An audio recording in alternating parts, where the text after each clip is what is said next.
Hey, welcome back. We're still in this tournament. Just gonna jump into the video here. You'll notice that I'm up here in front of the TV. I wanted to do that just to cut down on distractions. Got some feedback that the TV screens in the video were a little distracting. I definitely feel that way when I'm editing them, but want to focus on the action. Hopefully the black boxes over the TVs aren't distracting in and of themselves. But yeah, just jumping right in here to this next match. Came off that last one feeling pretty good. Really glad that I got the win out of that one. Um, I do want to mention, so with this tournament, I got all the footage, obviously, but I cut them into each individual match for a separate video. Let me know in the comments if you guys like the separate matches as separate videos, or if you would rather see long form, full tournament play each match kind of consecutively in one video. I'm happy to do either. I just want to make sure that they feel digestible and kind of easy to get through. And I figured this more sort of episodic approach would be a little better. But yeah, for our purposes here today, we're moving on. And this is round 6, I believe. This one, nope, sorry, this is round 5. And again, still race to 3. 9 ball here on the backside. We're kind of clawing our way through the loser's bracket. And we lag for the break, and my opponent takes the break. I had seen my opponent around before. We'd never played together. I know that she's got a really steady game. Knows a lot about the game, loves the game. But yeah, don't know her super well. So good solid break there. Not quite center of the stack. Cue ball gets kicked over to the left side of the table. And right off the bat, we might be looking at a combo here. But luckily, drifting the 2 ball down into the 6. Make the 6, 2 ball either hangs or goes with it. You're pretty guaranteed shape on the. You're pretty much guaranteed shape on the 3.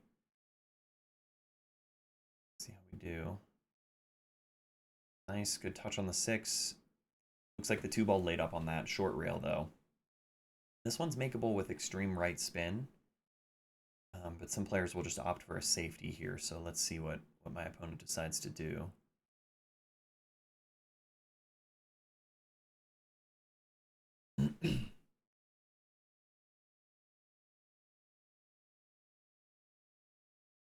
Probably went for the safety there off the left side of the 2 ball, but based on where things went, it seems like the 9 ball probably stopped the path of the cue ball. It was going to come across table or under the 9. And I think the cue went into the rail and up into the 9 ball, which stopped it. So I've got a long shot here on the 2 ball, and I'll probably play over onto this side of the table to get above the 3. Didn't line up well on that one. Are we getting a roll? Look at this crazy roll. Nobody plays it that way. I'm smiling and shaking my head to myself. Probably worried too much about holding the cue ball with that shot, and just looking at it, I think I might have been better served by just shooting through the 2, letting it roll through, instead of trying to hit low and hold the cue ball back. This could be a thin cut in the side here. Safety options are in play. Yeah, I had the cut.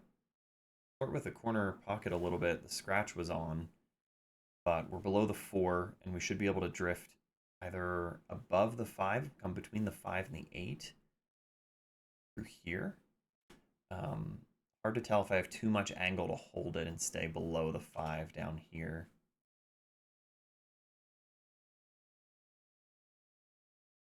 Looking at coming up above it,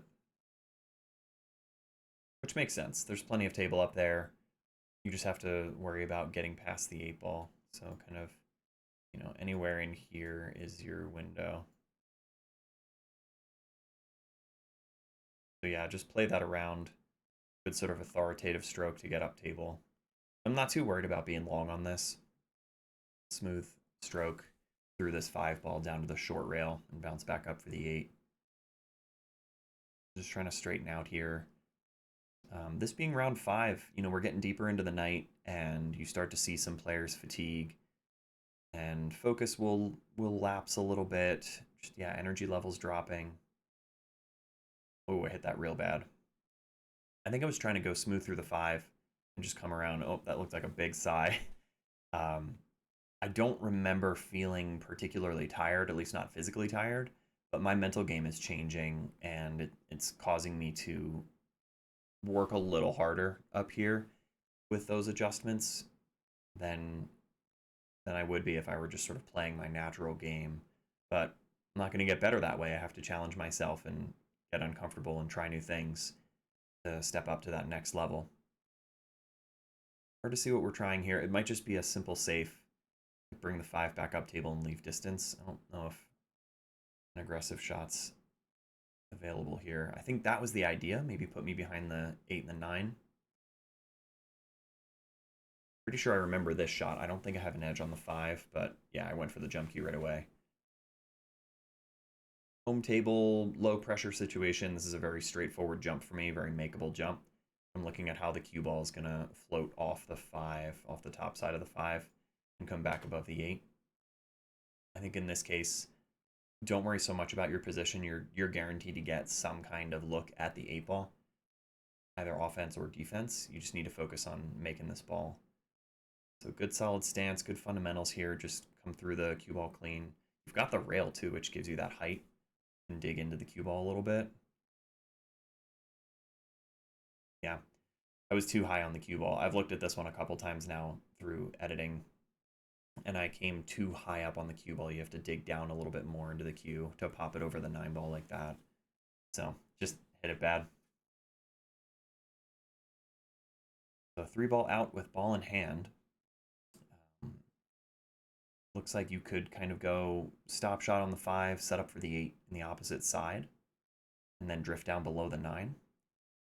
A couple ways to play this. The 5 goes in probably all 6 pockets. I do believe it goes in the side pocket where she's kind of cleaning things up right now. So player preference. I think keep it simple. Just trust your stop shots. The only thing would be wanting to get good between the 8 and the 9. And sometimes the analysis paralysis can come up, right? You have too many options, and it can be hard to fixate on just one and commit to that plan. She plays short side on the 5, clearly goes in that side pocket. And I think the intention is to roll up on the 8.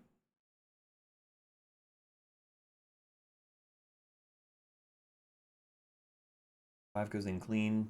She's above the 8. There's a thin back cut on the 8 to go into the side.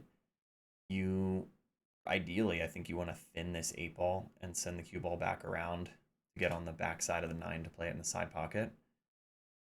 You hit low on this, bad things can happen. Oh, like that. She jumped up on the shot too. Did everybody see that? Just physically keeping your body down and shooting kind of smooth through the ball. I think that might have been sort of an attempt to pull the cue ball out of trouble.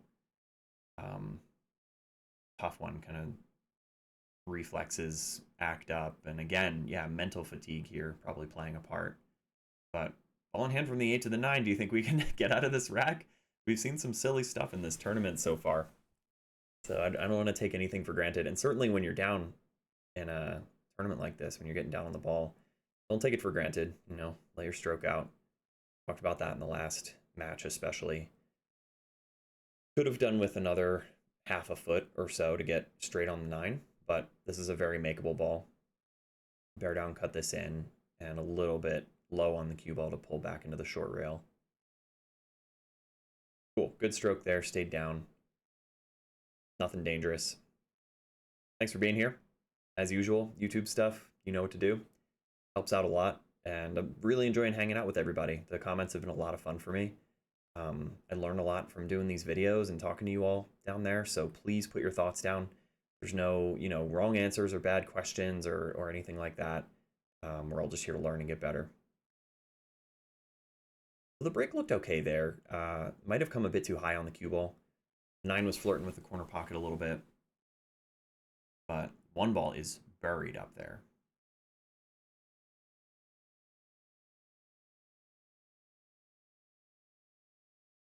I don't remember what she ends up going with. Some players would just line up on a masse, where you could curve around the 9 and try to get a piece of the 1. The kick is tough. The 1's right in the center of the short rail. Cue ball's down pretty much in the jaws at the far end of the table. So you'd have to sight in like you have basically another half a table to kick through and get a line on the one. Kind of having to come like up above the side pocket to come into here, which she may not even have that line. The push out is available here, and some players don't like the push out, so they just don't consider it. I'm not sure if she was aware of that in this situation.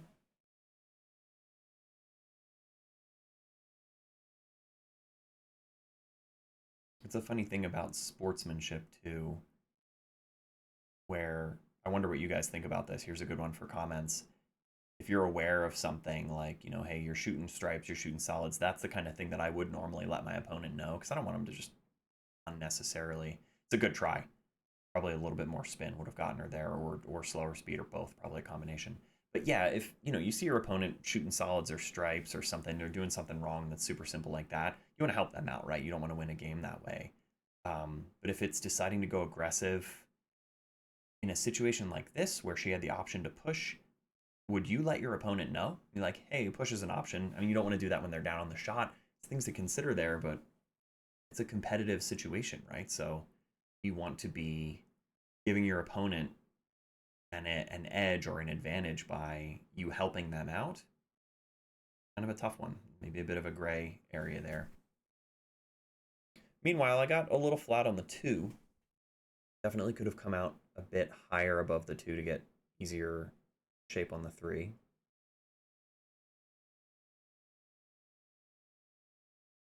I do remember starting to feel better at this point, though, letting my stroke out more. It's that error on the side of overplaying things that I was talking about. Starting to feel more confident. Yeah, a couple practice strokes while standing. Gonna sight this in, build up a good rhythm. You just gotta float down for the 4. Natural line takes you there. You don't have to really. You don't have to do that. But I decided to get all the way down there. Which, if you want to overplay it, that's what it looks like. I think we're fine though. I'm pretty sure I'm not completely frozen on the 4. Pick a good spot on the 5. Get down below it. Might be tempted to sort of draw back and get behind the 5 here to play it in the side. But I think I like going across the table. Yeah, that makes sense. Oh, you flirt with the side pocket though. Ooh. It's tough to judge. That angle off the 4 ball. It's tough to judge when it's so close.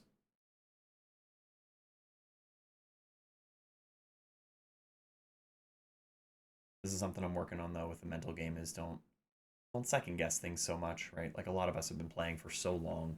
You know what to do. Find that plan. Usually first instinct is a good plan. Commit to that plan and make it happen.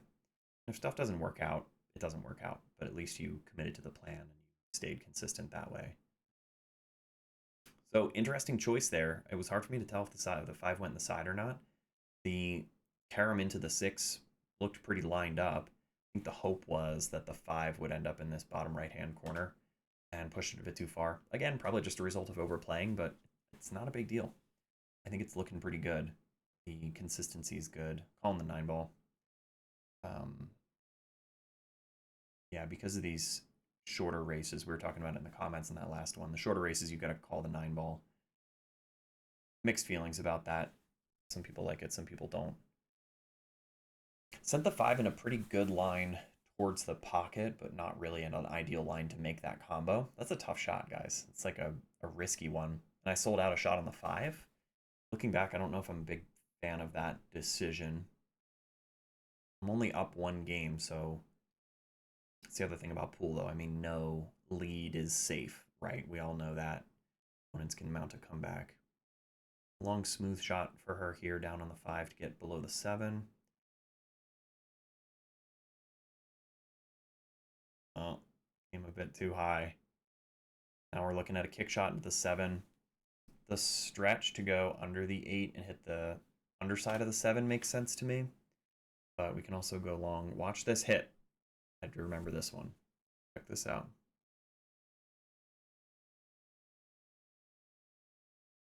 What do you guys think? Because we talked about it.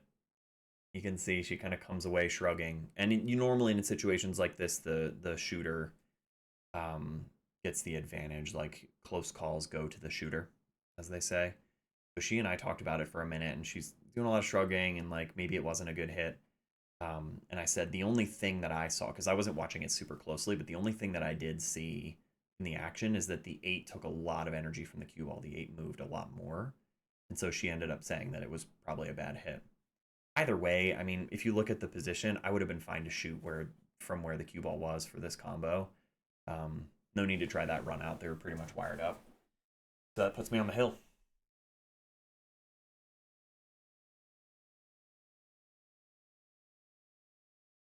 You can check that situation out too. I made a short out of it. If you want to come back to the channel, that one's going to come up soon. With like zoom in and slow motion. I'm really curious about that hit.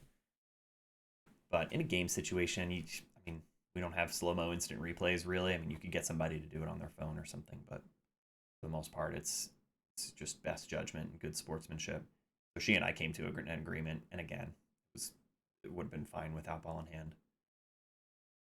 Smooth to float down here. Do you try to hold this cue ball? Try to hold it. That's tough to do. Diamond tables don't want to take that one. Yeah, you can see a little bit of a give up face. Hard to hold that cue ball without spin. Maybe a drag follow, like low outside, could do it. Coming over to the other side of the 2 ball, I think the 9 might be partially in the way. It's a tough spot. You just take a piece of this 1 ball and bounce up. Bit of spin to straighten it out. Good smooth stroke. Got above the 2, got enough angle to work with.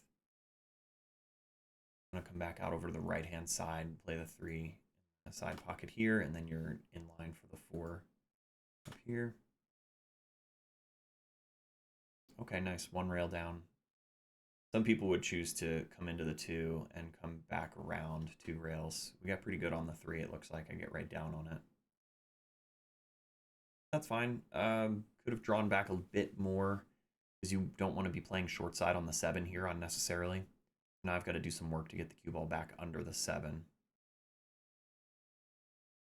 Stroke's looking good. Head's looking good. Picked up my head a little bit on that one, though. I didn't stay down too well. Hit it well. Yeah, despite a bit of body movement, I hit that one pretty good. Back across 1 or 2 rails to get to the other side of the 8.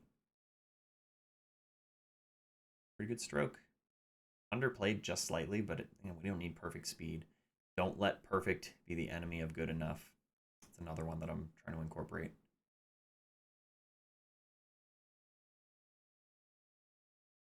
Weird choice, right? Who wants to be underneath this 9 ball?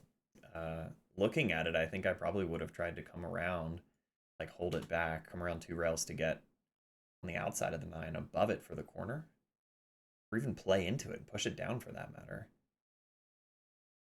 Oh, we clutch up and make that 9 ball though. Jeez.